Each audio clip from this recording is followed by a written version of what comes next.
వరదలకు ఇండ్లు కూలిపోయినలకు ఇందిరమ్మ స్కీమ్ కింద ఇండ్లు కట్టించే ఏర్పాటు చేస్తోంది ప్రభుత్వం.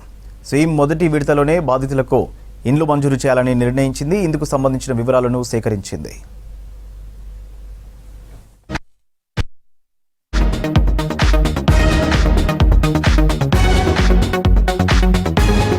రాష్ట్రంలో వర్షాలు వరదలతో ఇప్పటివరకు 7,000 ఇండ్లు కూలిపోయాయి. వీటిలో కొన్ని పూర్తిగా నేలమట్టమయ్యాయి, మరికొన్ని పాక్షికంగా దెబ్బతిన్నాయని ప్రభుత్వానికి కలెక్టర్లు రిపోర్ట్ ఇచ్చారు. దీంతో బాధితులందరికీ ఇందిరమ్మ ఇండ్లు మంజూరు చేయాలని ప్రభుత్వం నిర్ణయించింది. హౌసింగ్ ఆఫీసర్లు గ్రామాల వారీగా కూలిన ఇండ్ల సమాచారం తెప్పించుకుంటున్నారు. ఇందిరమ్మ ఇండ్ల స్కీమ్ మొదటి విడతలోనే వరద బాధితులకు ప్రాధాన్యం ఇస్తామని అధికారులు చెబుతున్నారు.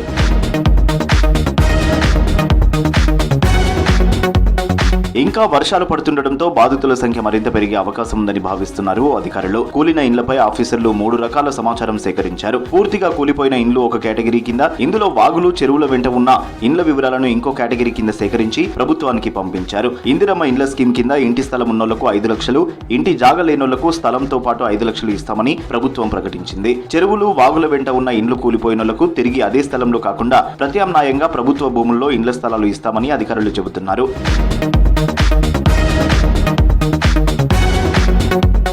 దెబ్బతిన్న 7,000 ఇండ్లలో ఎక్కువ శాతం ఖమ్మం, భద్రాద్రి కొత్తగూడెం జిల్లాలోనే ఉన్నాయి. తర్వాత స్థానంలో మహబూబాబాద్ జిల్లా ఉంది. ఈ మధ్య కురిసిన వర్షాలు వరదలతో ఈ 3 జిల్లాల్లోనే ఎక్కువ నష్టం జరిగింది. వరద ప్రభావిత ప్రాంతాల్లో పర్యటించిన సీఎం రేవంత్ రెడ్డి ఇండ్లు కూలిన వారికి ఇందిరమ్మ ఇండ్లు మంజూరు చేస్తామని ప్రకటించారు. బాధితులందరికీ స్కీమ్ మొదటి దశలోనే ఇండ్లు ఇవ్వాలని అధికారులను ఆదేశించారు. ఆకేరువాగు ఉధృతికి ఖమ్మం జిల్లాలోని రాకాసి తండా నామరూపాలు లేకుండా పోయింది. ఇక్కడ 40కి పైగా ఇండ్లు దెబ్బతిన్నాయి.